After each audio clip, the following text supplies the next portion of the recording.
Good morning. My name is Victor Law and welcome back. This is Good Morning Kenya. Let's take a look at what we have on our local dailies. I have got two newspapers, the Daily Nation and the Star. Let me start with the Daily Nation on the front page. Man who owes Kenya 40 billion shillings. Man who owes Kenya 40 billion shillings. In 1993, Cyrus Jirongo was one of the most powerful people in the country. He went to Post Bank Credit, a state-owned lender, and borrowed a whopping 2.7 billion shillings, equivalent to Kenya's budget deficit at the time, using 2 parcels of land as collateral. The loans, which have since ballooned more than 15 times, remain unpaid, and the government might just have been played. That is a story that is on the front page of the Daily Nation. It continues therein. On page 10, you can take a look at that story. Security shake-up as crime soars. The welfare of police officers could soon improve as the government steps up effort to reverse the wave of crime in the country, even as the authorities deny that low morale among junior officers is fueling the spike in insecurity. In what was a busy day for the security sector, the cabinet chaired by the president discussed how to reverse the situation and made sweeping changes to the police command structure, while regional police bosses held a meeting in Nairobi to figure out how to boost the morale of their officers. You can take a look at that story as well. 4 petitions for the removal of the 4 IEBC, that is, the 4 petitions have been presented to the National Assembly seeking the removal of 4 IEBC commissioners who disowned the August 9th general election, the presidential election results, saying that the final phase of vote verification was quote-unquote opaque. Very quickly, Raila, Ruto mass troops for House political battle. MPs will vote for new members of the East African Legislative Assembly tomorrow.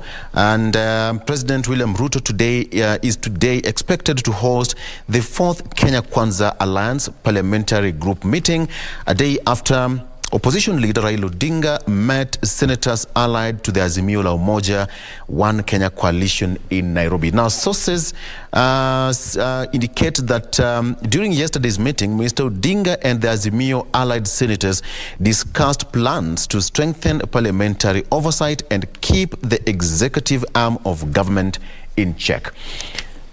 We have that story. Court halts vetting of PS nominees. That is, the Law Society of Kenya says that nominations are unlawful for failing to meet 2/3 gender rule as well as regional and tribal balance. So that case was certified as urgent and will be heard inter partes on 21st of this month.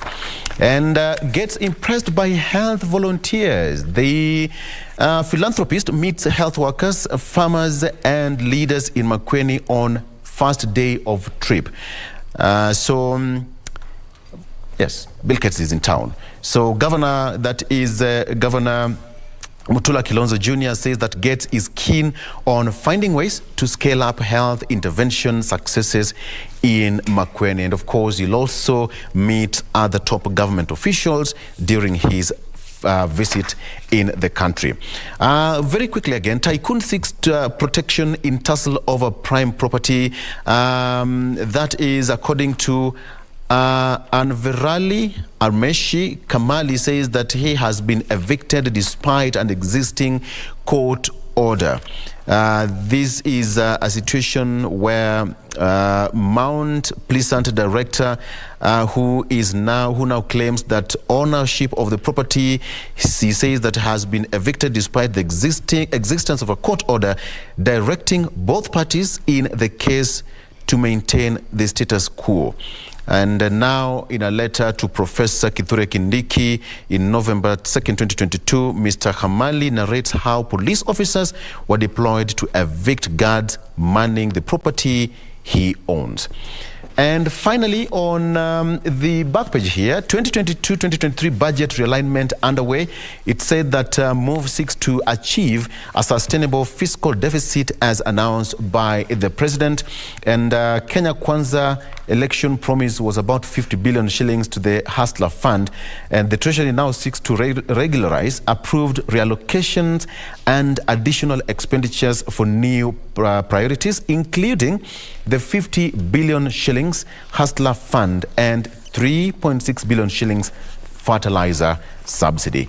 And as far as that is concerned, Ronaldo says that he's always happy playing for Portugal. We've been talking about Ronaldo for now. Let's just wait and see how he will perform at the World Cup, which is now tick-tock days away, 4 to be precise. Steph. All right. Here on People Daily, we have teachers want delocalization policy repealed, and we saw that 2 weeks ago MPs were discussing this particular issue in Parliament, and they were not for it. They expressed concern that the delocalization had disrupted the lives of teachers, lowered their morale, and caused untold trauma to many. And yesterday, the NAT Secretary General, that is Collins Oyu, said that most teachers working far from their families have seen quality of their performance at work affected since they cannot concentrate. Therefore, the NAT leaders have said that they are not going to settle for anything less other than their members serving where they are close to their families to just avoid this particular issue. And the current government, on its part, affirmed its readiness to ensure teachers who were delocalized are transferred back to their home counties. This was agreed upon during a meeting between the DP, that is Honorable Rigathi Gachagua, and the TSC. However, the transfer process could cause hurdles, with TSC setting stringent eligibility criteria to effect such transfer request. And one of those stringent measures are that the TSC made it clear that for one to be considered for a transfer, one must have completed at least 5 years in their current workstations. So this is on matters education and the teachers. Bill Gates' two visits to Kenya will culminate to a moderated town hall event dubbed Innovation and Food Security and Climate Change in Africa, which is to be held at the University of Nairobi, November 17th at 6 p.m. to 7 p.m. That will be tomorrow. And his main aim in Kenya is to review Kenya's investment in youth, innovation, and entrepreneurship. Moving on matters of the Cherera 4, who are being, who are almost being kicked out. Something that is coming out is that they have the committee that was the Speaker of the National Assembly, that is Wetangula, directed the Justice and Legal Affairs Committee of the National Assembly to hear this petition. And the committee has 14 days within which to submit a report to the House as required under the standing orders. So once the committee tables the report to the House will have 10 days to decide whether or not the petitions contain valid grounds for removal of the commissioners. And once they have done this and they have established a ground, that there's a ground for removal of these commissioners, then the president will appoint a tribunal for interrogation and confirmation of these allegations. So that's something there. On matters still on education, moving from TSC, there is 1 in 3 academic papers fake. This was said by the Principal Secretary nominee, Juma Mkwana, yesterday when he appeared in Parliament for vetting, when he was asked by Funyula MP Wilberforce Oundo the MP demanded to know why the Kenya National Qualification Authority director allowed politicians with questionable academic papers to contest in the last general elections. And this was the response of the PS nominee, that 1 in 3 academic papers are fake. And he says that efforts to address academic papers forgery hampered by court order. He said the situation was worrying, but expressed optimism under his watch that the virus was being handled properly. So basically what he said in regards to that question that he was asked is that the group that had linked its system with Immigration Department, the Director of Criminal Investigations, Ethics and Anti-Corruption Commission, and the Independent Electoral Boundaries Commission ahead of the August 9th elections, but somebody moved to court and blocked its rollout. Hence, their hands were tied and they couldn't do anything about it. Finally, on matters health, we have cancer being talked about there, and there's concern as 3 people die from cancer per hour. This is the statistic. And just to add on to that, Kenya loses 1 person every 20 minutes to cancer, translating to 72 fatalities a day. This is according to data from the Health Ministry.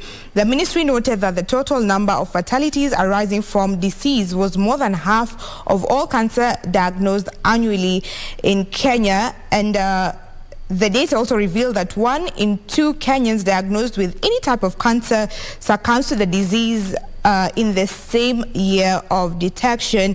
It also emerged that despite the high burden, only about 23% Kenyans have access to cancer management services, and this disease is usually high cost that burden the affected patients throughout the rest of their lives.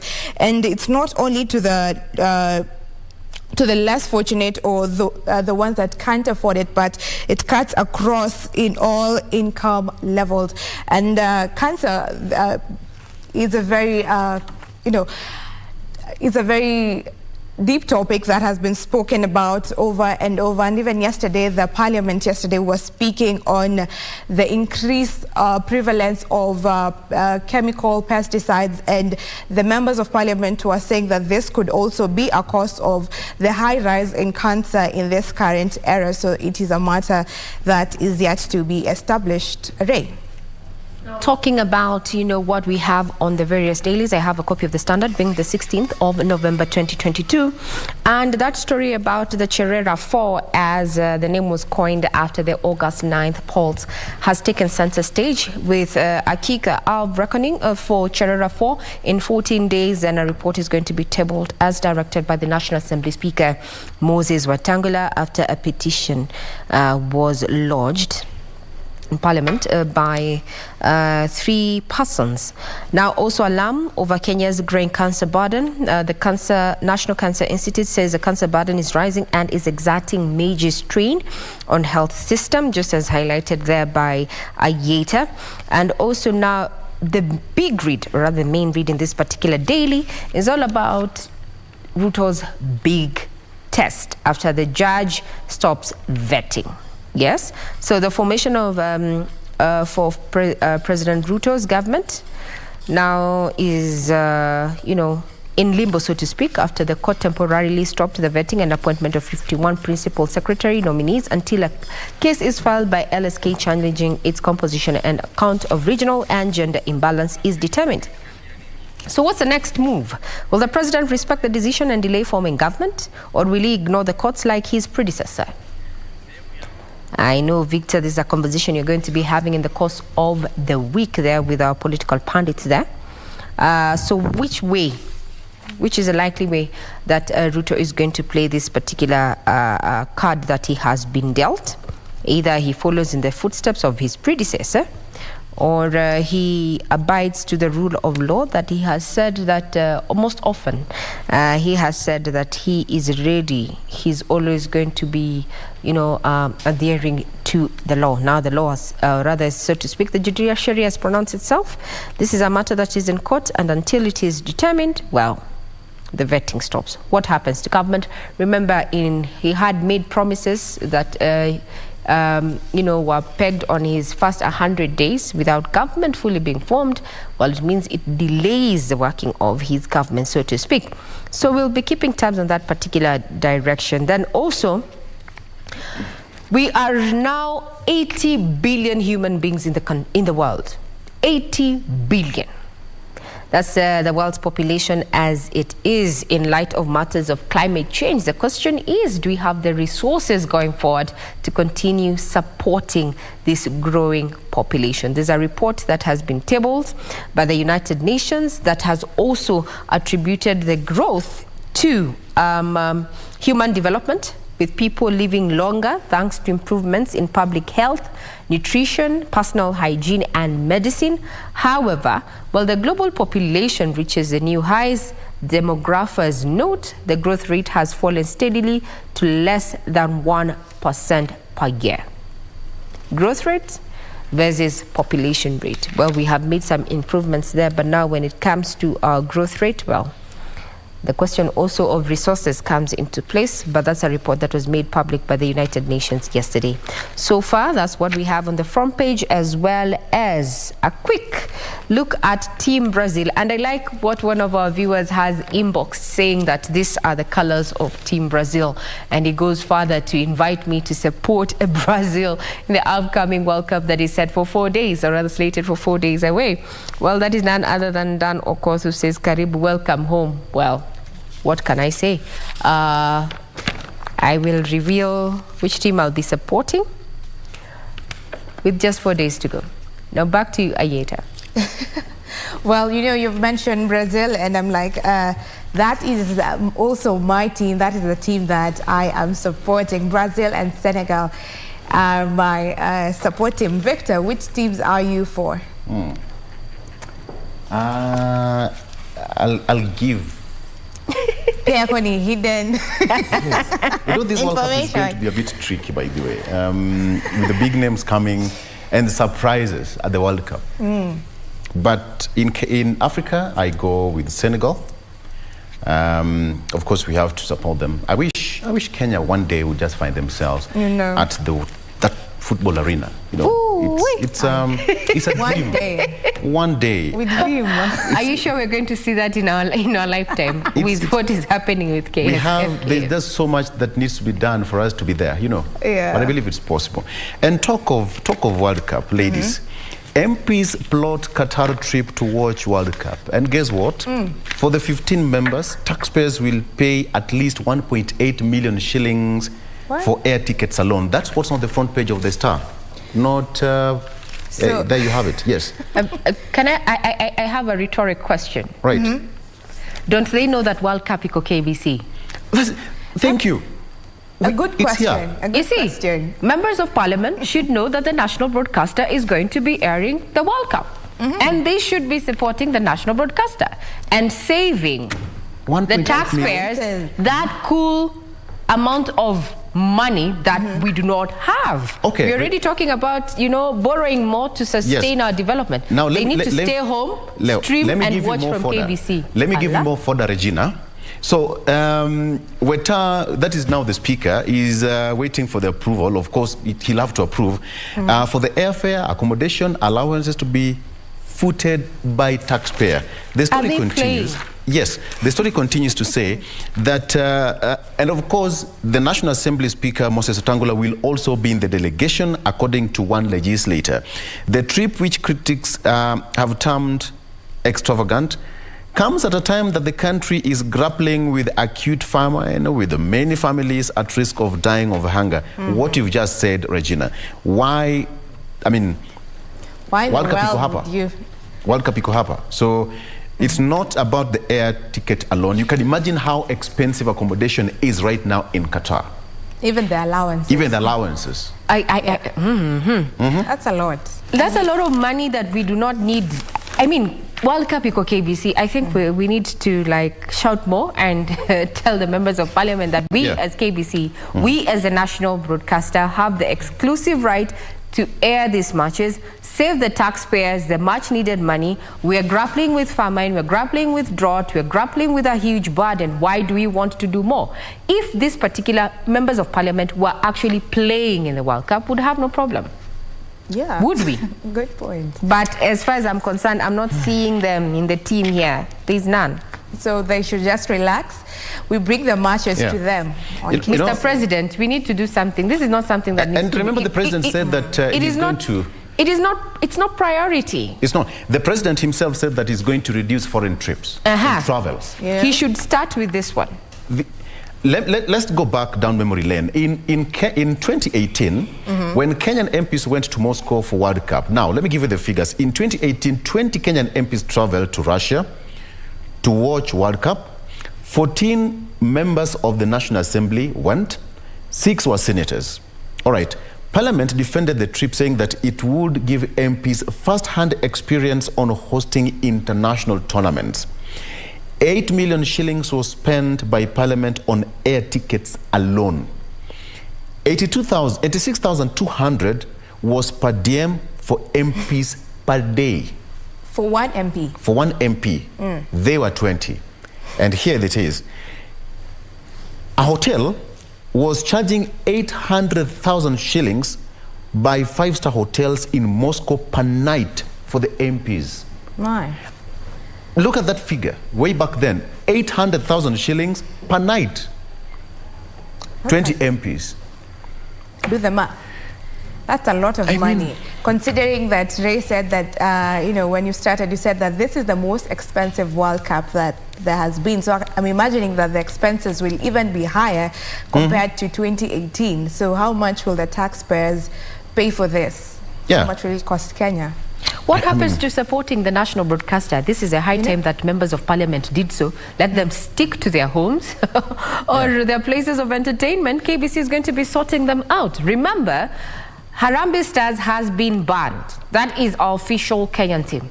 Harambee Stars have been banned by FIFA. Then we have, how many members of parliament again are intending to go to Qatar to watch the games? Victor, as per the article? Sorry? How many members of parliament want to... So far, they say that it's at least 15 MPs. 15 MPs, yes. who are going to cost... And parliamentary staff. And parliamentary staff. Oh, yes. God. Well, so, okay, what's the purpose? What's the purpose of actually going to watch the game? To benchmark.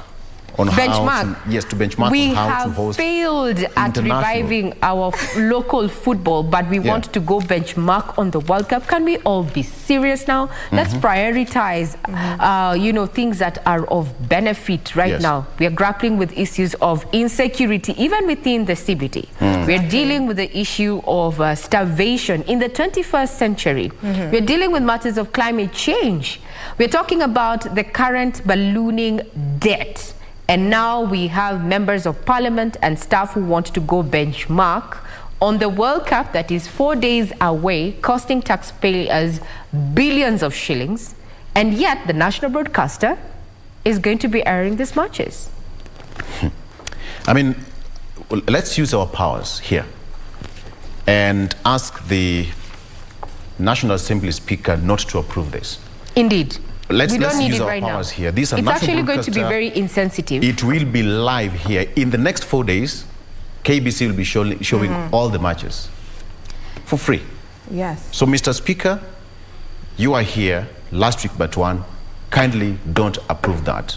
Someone needs that money. Exactly. And you can share with us your thoughts at KBC Channel 1. Yes. Be different. At least be different. Deny them that opportunity because it's here. The national broadcaster will show those matches from the first one until the last whistle. And the question is, Victor, yes, is it among the list of the government's priorities? Is it a priority? Is it a necessity? Is it going to add value to Wanjiko? Is it? Personally, I don't think it will. Isn't. Yeah. It won't. This will be very insensitive at a time when people can barely afford 2 meals a day. We forgot about the 3 meals. People are doing 2 meals a day. Yeah. So the story continues to say that, you know, a two-way air ticket would mean 120,000 shillings per member if the request is considered. For the 15 members, taxpayers will have to go with about 1.8 million shillings for air tickets alone. The cheapest full board accommodation in Doha currently goes up to 150,000. That would mean taxpayers paying 2.2 million shillings for the 15 members team. So to provide per diem for 20 MPs in Qatar will cost 73,900 per member, translating to 730,000 shillings 900 for each for the 10 days they are likely to be in Doha. So let's take 730,900 times 10 days. How much is that in per diem alone? That is a lot of money. Our members of parliament can actually, they have a right to go to watch the World Cup, but from their pockets, let them pay for their airfare, their accommodation, their food, whatever. It should not cost the taxpayer. It is not part of our priority, and I hope and I wish that the National Assembly Speaker actually does not approve this. Let's take a break. But what you say is that World Cup iko wapi? KBC, KBC. Yeah. World Cup iko KBC. Let's take a break. Doreen will be back with more in terms of construction. There is a house that collapsed yesterday in Kasarani, and several people were feared to be trapped in that trouble. Doreen will be tackling that issue with the engineers, people who have the best knowledge in terms of construction and how we should be so safe in our areas of residence. Let's take a break.